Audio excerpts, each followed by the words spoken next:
would actually look in that river raft. I think they're pretty good players, but more importantly, they're good sports about playing in public. So thanks so much.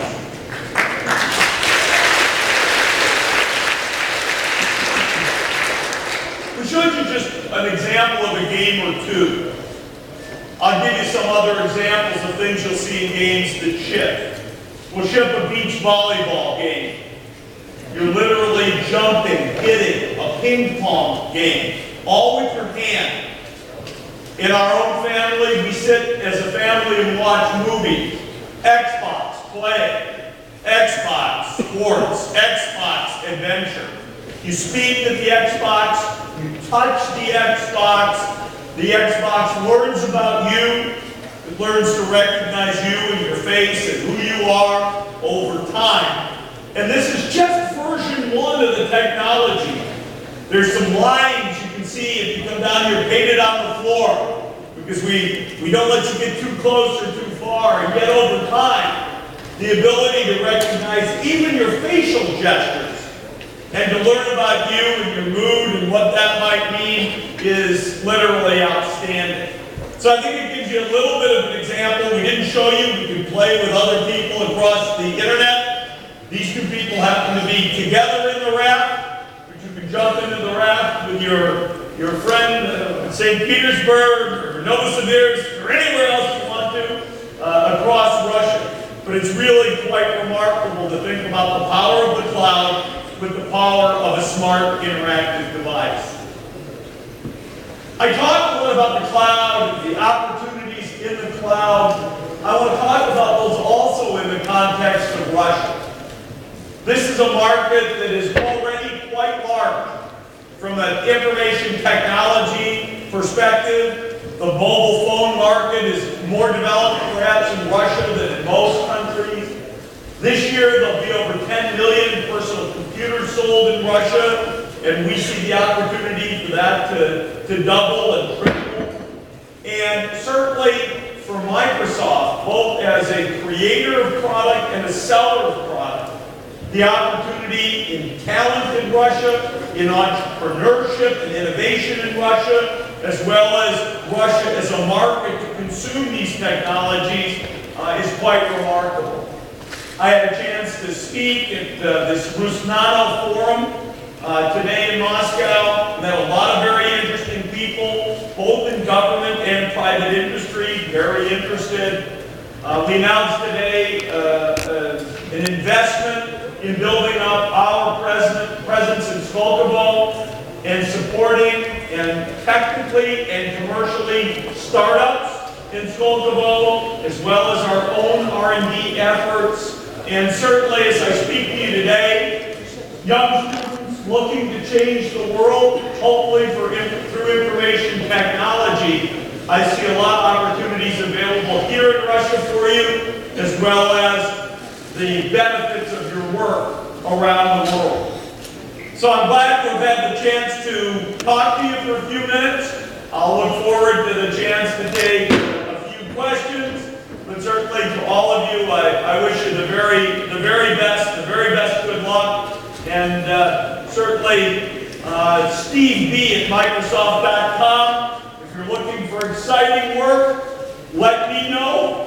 We'd always be happy to hire good, entrepreneurial, excited, energized young students. Thanks a lot.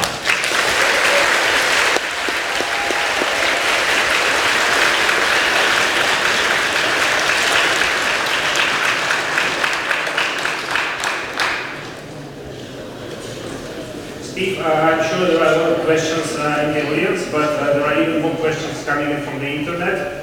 So we selected some of the questions, the first question is from Edward Tonisenko.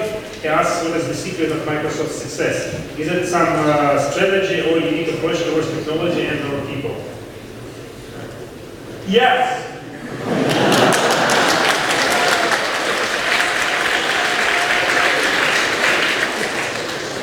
Whatever any business tells you, or at least any startup, and I joined Microsoft when we were 30 people, so I would say startup.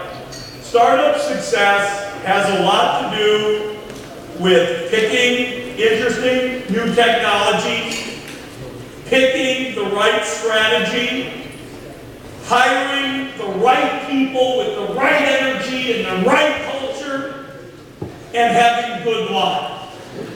All four of them are actually pretty important. And at Microsoft, I think we've had a nice combination, not only when the company was founded, but then we picked a second good strategy, which was to bet on natural user interface in Windows. We picked a third good strategy, which was to bet on microprocessors powering servers. We picked another, I think, good strategy here, betting on natural user interface. So picking technology and strategy, hard work and great people, and good luck, I think, are the general formula for success throughout our industry. The second question is rather short one. It was asked by Samat Kurmanov, Microsoft student partner at Omsk State University, and Vyacheslav Harin of Novosibirsk. Russia is a country with a lot of technical talent. Are there any plans to open research and development, Microsoft Research and Development in Russia? Yes! Actually, we've had small-scale research and development in Russia for a while. As part of our plans to grow here, we're consolidating our R&D in Russia in Skolkovo, and we are going to add new projects. So in addition to the work we've been doing that is really in business applications, distribution, manufacturing, and the like, we're also opening up an R&D group in Russia to focus in on technical and scientific computing.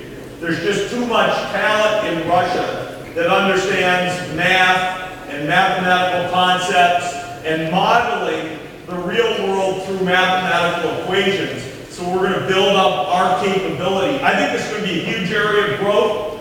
If you think about the improvements that we've seen, not just in IT, but in science in other industries, pharmaceuticals, geology, energy science, a lot of it depends on modeling the physical world in the virtual world.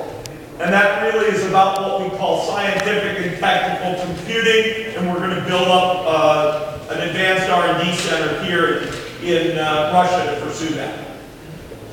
The third question is actually about from a mathematician who was at the Rasov Moscow Institute of Physics and Technology. He says, in 1900, famous mathematician David Hilbert formulated a list of important mathematical problems that determine the direction of mathematics for the 20th century. What are, in your view, the most important problems of computer science, which will determine the shape of IT in the 21st century? Yeah, there's absolutely no question in my mind about what it is. The ability to let human beings interact naturally and express their intent in their own language, and to have the computer do useful things is by far the most important proposition. I'm not David Hilbert, but I do know that this is the most important proposition for our industry. I should be able to draw a picture of what I want. This is my intent. The computer should be able to solve for my intent. As software developers, today we write very low-level programs. We say to the computer something like, take this variable, move it to this point in memory. Even programmers should be able to express intent at a higher, more semantic level. We think about interacting with these devices.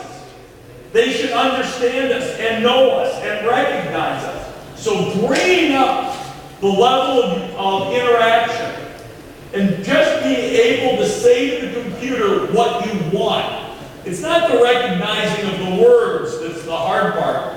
It's the recognizing of what you mean. And I think that that's the number one kind of problem. Whether it's for the developer or for the end user, those are the key problems in the 21st century. Thank you all. I appreciate the opportunity. Do we have time for one more, or are we out of time? Yeah, we have to I've cut off. So I want to say thanks to everybody.